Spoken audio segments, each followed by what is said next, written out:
Matius 22 ayat 34 sampai dengan 40. Firman Tuhan ini temanya adalah kasih yang sejati.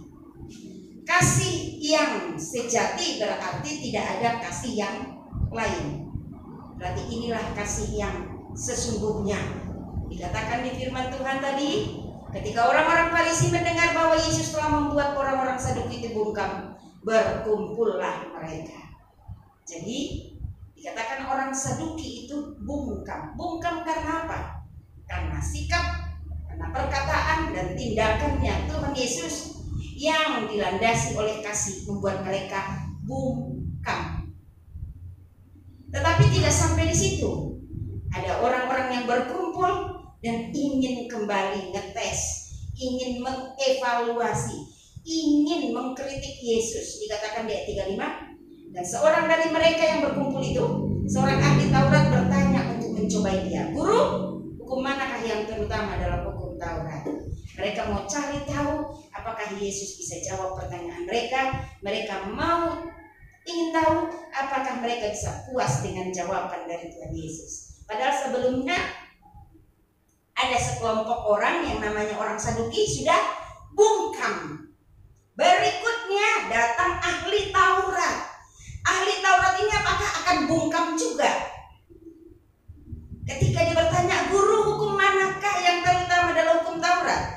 Yesus menjawab, "Kasihilah Tuhan Allahmu dengan segenap hatimu, dan dengan segenap jiwamu, dan dengan segenap akal budimu." Itulah hukum yang terutama dan yang pertama. Jadi Yesus kasih jawaban adalah hukum yang utama adalah kasih. Setelah itu Yesus katakan lagi, dan hukum yang kedua yang sama dengan hukum yang pertama ialah kasihi sesamamu manusia seperti dirimu sendiri. Pada kedua hukum inilah tergantung seluruh hukum Taurat dan kitab para nabi. Jadi artinya dari Kejadian sampai Wahyu intinya adalah kasih. Jadi hukum yang kedua sama dengan hukum yang pertama tadi. Apa itu hukum kedua? Kasihi sesama manusia seperti dirimu sendiri. Sama. Dikatakan sama. Jadi tidak dibeda-bedakan. Tapi intinya di sini adalah kasih yang sejati. Apa itu kasih yang sejati? Sejati artinya tidak ada duanya. Sejati artinya tidak bisa digoncangkan. Sejati artinya terbukti. Seperti orang kalau mencintai seseorang, dia harus kasih bukti. Jadi kasih itu adalah bukti, bukan teori. Ada banyak umat Tuhan hanya tahunya berteori, prakteknya berat. Padahal inti dari firman Tuhan, inti dari ajaran Kristus adalah kasih. Kasih maknanya adalah sesuatu yang dibuktikan. Apa yang harus dibuktikan? Jadi kalau Allah mengasihi kita dengan kasihnya yang sejati, mau mati di kayu salib, sekarang kita juga harus memiliki kasih yang sejati kepada Allah. Caranya bagaimana kita mengasihi Allah dengan kasih yang sejati? Dengan mengasihi Allah dengan segenap hati, segenap jiwa, segenap kekuatan, segenap akal budi. Tapi itu hanya teori. Prakteknya bagaimana kita? Caranya adalah ada di ayat 39. 39 dikatakan, kasihilah sesamamu manusia seperti dirimu sendiri. Dirimu sendiri kalau engkau kasihi, itu sudah sama engkau mengasihi Tuhan. Bagaimana caranya kita mengasihi diri kita? Kita harus respect terhadap diri kita sendiri. Kita harus mengerti siapa diri kita. Kita harus tahu apa yang dibutuhkan oleh diri kita sendiri. Apa yang dimaksud kebutuhan diri sendiri di sini? Kebutuhan diri sendiri yang dimaksud di sini bukanlah kebutuhan secara finansial yang Tuhan maksudkan, tetapi kebutuhan rohani. Dirinya sendiri belum beres, sudah mau melayani orang lain. Dirinya sendiri belum puas dengan kasihnya Tuhan, sudah mau mengajari orang lain tentang kasih. Pribadinya sendiri belum beres, sudah terlampau jauh melangkah melayani orang lain. Sehingga apa yang terjadi? Suatu ketika dia dapat sedikit masalah, mungkin dalam pelayanan dengan teman pelayanan, langsung gugur, langsung mengatakan aku tidak mau lagi pelayanan. Ketika mungkin di satu tempat ibadah dia ada rasa tidak suka dengan seseorang, langsung seperti apa? Kapal selam mungkin muncul tenggelam, kadang-kadang datang, kadang-kadang tidak, bahkan sama sekali tidak datang, karena masuk barisan sakit hati. Mengapa begitu? Karena kebutuhan rohaninya belum tercukupi. Dia belum kenyang dengan hadirat Tuhan, karena sibuk dengan hal-hal yang tidak penting. Tapi kalau bicara tentang firman Tuhan, wow, dia jagonya sekali untuk berdebat, vokal. Tetapi ketika dilihat kepribadiannya tidak beres. Inilah orang-orang yang tidak mengasihi dirinya. Kalau seperti itu adanya, bagaimana mungkin bisa jadi berkat bagi orang lain.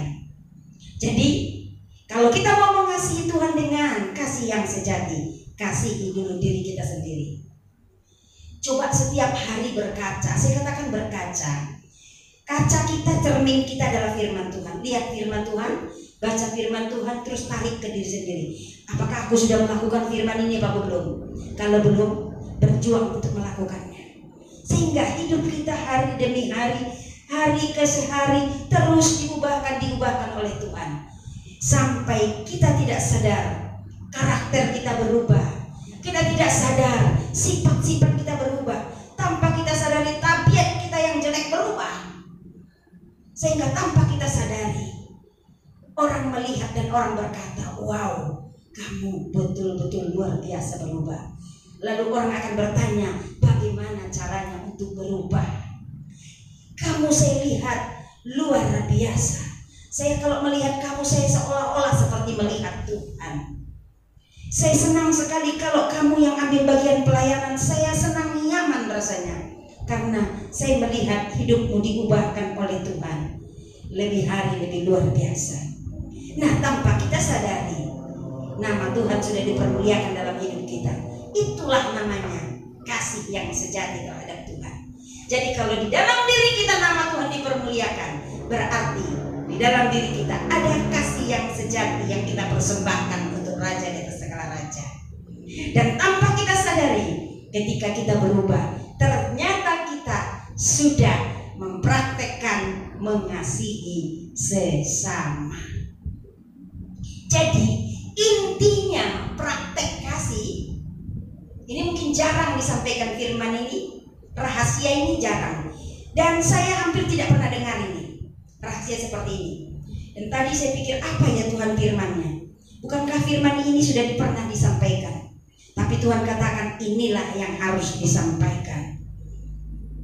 Dikatakan oleh Tuhan bahwa inti dari kasih itu adalah kasihnya Allah, itu kasih agape. Tapi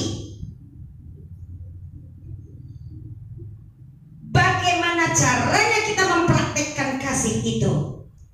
Itu diawali dari diri kita sendiri. Jadi kalau mempraktekkan kasih, bukan lagi kita mengatakan kepada Tuhan, Tuhan kasihi aku supaya aku mengasihi Engkau. Kenapa? Karena Tuhan sudah mengasihi kita. Jadi kita tidak suruh lagi Tuhan untuk mengasihi kita, karena memang Tuhan sudah mengasihi kita.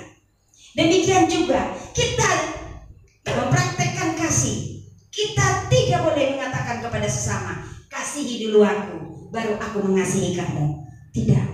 Karena kasih agape yang akan kita praktekkan adalah kasih tanpa syarat, kasih yang disertai pengorbanan. Artinya kita tidak mengasihi sesama dengan cara kita sendiri, yaitu cara seperti manusia pada umumnya, balas budi. Engkau mengasihi aku, baru aku mengasihi kamu. Engkau baik padaku, baru aku baik kepadamu. Tetapi kasih yang sesungguhnya itu berpusat kepada diri kita sendiri. Jadi kalau mau membuktikan kasih, itu berpusat dari diri kita sendiri. Artinya apa? Kalau kita mau mengasihi Tuhan, lakukan firman Tuhan supaya hidupmu diubahkan. Ketika hidupmu berubah, ketika hidupmu sudah bertumbuh dan bertumbuh terus di dalam Kristus, engkau mendapatkan kenaikan level iman, level kerohanian. Dengan begitu orang melihat dan orang merasa diberkati dengan dirimu. Itulah kasihmu yang sejati terhadap Tuhan. Dan demikian juga jikalau engkau berubah, kerohanianmu meningkat, level imanmu meningkat dengan sendirinya, tanpa engkau harus berjuang, tanpa kau harus berusaha melakukan apapun, tanpa kau sadari dirimu sudah jadi berkat bagi orang. Jadi artinya kalau mau mempraktekkan kasih yang sejati terhadap Allah, perbaiki diri, respek dulu terhadap dirimu, kenali dirimu, kebutuhanmu apa. Kebutuhanmu firman yang keras, cari firman yang keras supaya engkau semakin ditempa menjadi bejana yang berguna bagi Tuhan. Jadi sesungguhnya kebutuhan umat Tuhan adalah firman yang bisa merefleksi diri, firman yang bisa diaplikasikan dalam kehidupan sehari-hari. Dan kalau kita belajar firman Tuhan lebih dalam lagi dalam bentuk PA atau pemulitan, itu untuk pengetahuan kita, sehingga suatu saat kalau ada kepentingan tertentu orang bertanya bisa kita jawab. Tetapi yang paling utama, firman Tuhan bukan untuk bisa menjawab pertanyaan orang. Ini perlu diingat. Firman Tuhan, kita belajar firman Tuhan bukan untuk supaya kita bisa mengkritik orang, dan juga bukan untuk supaya kita bisa menjawab pertanyaan orang. Tapi inti firman Tuhan adalah supaya kita diubahkan. Amin. Itu yang paling utama. Jadi firman Tuhan ketika dengar, renungkan, lakukan, hidupmu berubah, naik level terus sampai menjadi dewasa rohani, menjadi bejana yang berguna untuk kemuliaan bagi nama Tuhan. Itulah kasih sejatimu kepada Tuhan. Kau buktikan kepada Tuhan bahwa kau mengasihi Tuhan lewat engkau berubah. Dan engkau juga buktikan engkau mengasihi sesama dengan dirimu berubah. Kalau kita sudah berubah, kerohanian kita sudah betul jempol di hadapan Tuhan, dengan sendirinya kita bisa membangkitkan semangat orang yang putus asa. Amin. Amin. Kita bisa jadi berkat, memberikan penghiburan kepada orang susah. Bahkan kalau kita sudah bertumbuh dalam Kristus, hari demi hari bertumbuh terus, Tuhan akan percayakan kita berkat untuk orang yang dewasa rohani. Itu berkat istimewa. Dan ketika berkat itu nyampe di tangan kita, bukankah tangan kita jadi di atas memberkati sesama? Amin. Amin. Jadi diri kita dulu perbaikan. Itulah bukti kasih kita. Itu kasih sejati kepada Tuhan. Diri kita dulu ada perbaikan, berubah hari demi hari semakin dewasa rohani. Itulah bukti kasih kita yang sejati terhadap sesama. Jadi inti firman Tuhan itu kasih yang sejati adalah berpusat pada diri kita sendiri. Banyak hal yang bisa kita lakukan, tapi yang tentunya yang paling utama, hidup kita harus menjadi contoh teladan. Kerohanian kita harus bisa menjadi contoh buat orang lain, menjadi kesaksian buat orang lain, jadi berkat buat orang lain. Itulah bukti kasih kita yang sejati kepada Tuhan Yesus. Tuhan Yesus memberkati kita semua.